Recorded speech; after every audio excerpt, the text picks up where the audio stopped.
My grandmother died in the early 1970s. In the last year of her life, at the age of 94, she told me again the stories I had heard during my childhood. They were stories of shtetl life, the Cossacks, the pogroms, the stoning and the killing of the Jews, her dreams of a different life, of an education, of courtship, of her marriage, and finally, of her escape from Russia. These stories and her life have been a source of inspiration for my sculpture. She cared deeply about her family and about education. Though my grandmother never had a formal education, philosophy was her passion, and she wanted to share her ideas.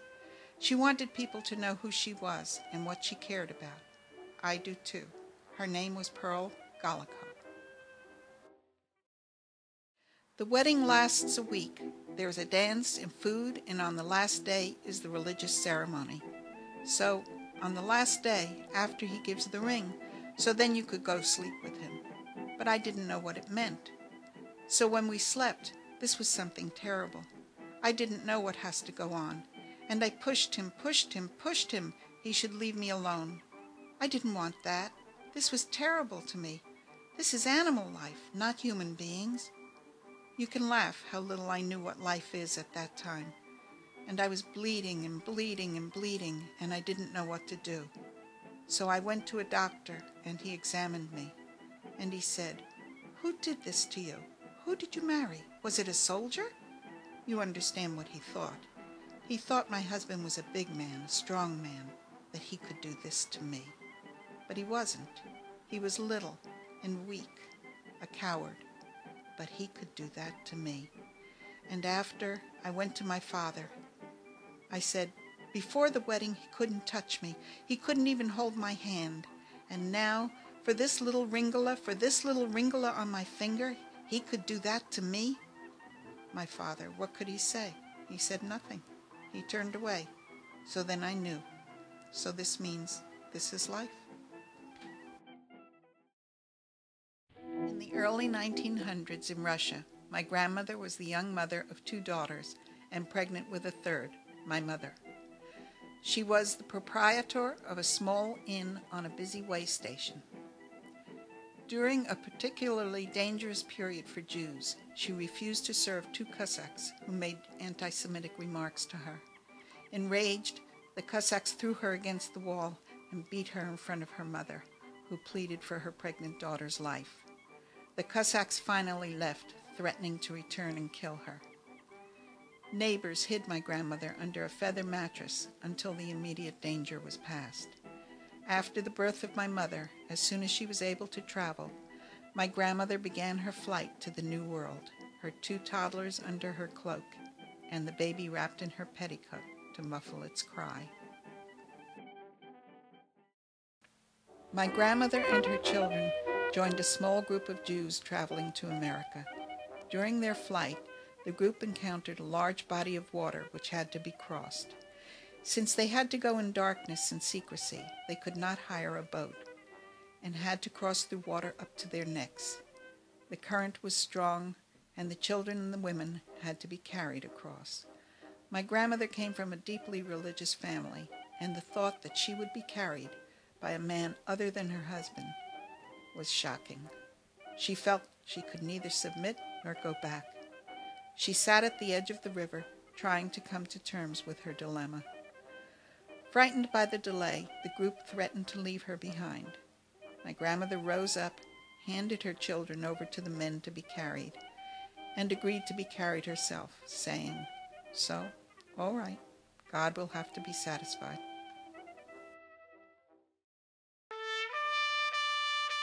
They took us to a barn to stay the night, and at 2:00 in the morning, they came for us.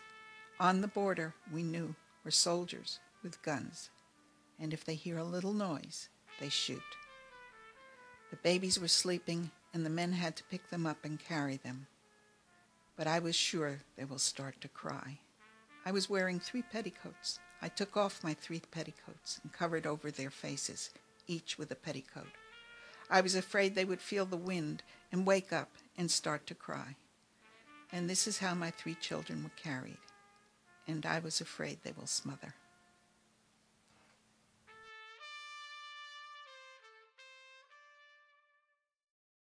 The pogroms took care of my mother. The Cossacks were stoning her.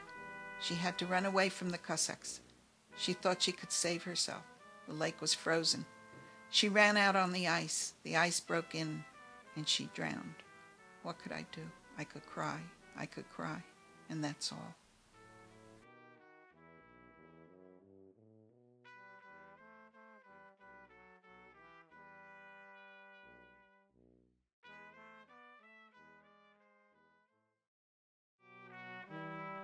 When you work so hard, from early morning till late at night, and the children are running and crying, and there is no money, and from your husband never a kind word, never a gentle touch, I was so afraid the children will get sick and die, like my brothers and sisters in Russia. And then you have no life, no joy. I felt so helpless and empty, so empty.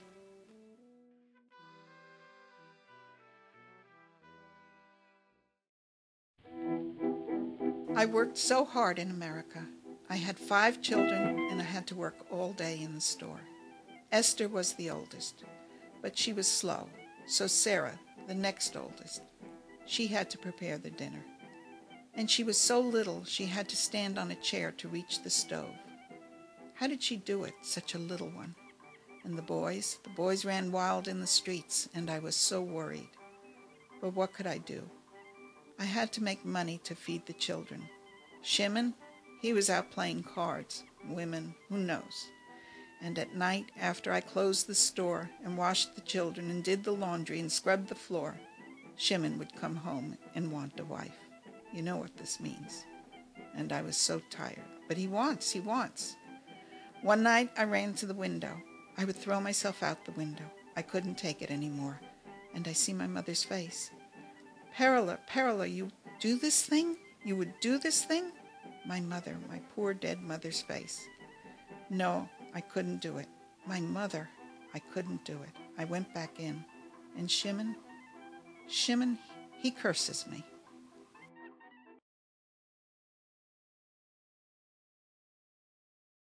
I got sick. I was bleeding, and it wouldn't stop. My head hurt so much I thought I was dying. A neighbor lady called the doctor, and he came. He told Shimon I had a 50-50 chance. He told Shimon he should buy a certain medicine. After the doctor left, Shimon threw $50 at me and said, "So go get medicine. Would another man do this?" He meant, would another man give so much money for his wife to get well? So, when I was better, I took the 5 children, and we went away.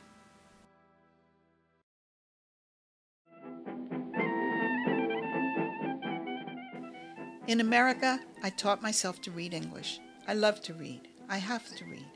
And little by little, when the children were grown, I found people who liked to discuss. People who also loved books. I read Tolstoy, Dostoevsky, Spinoza. And Tolstoy and Spinoza, they were my friends, my best friends.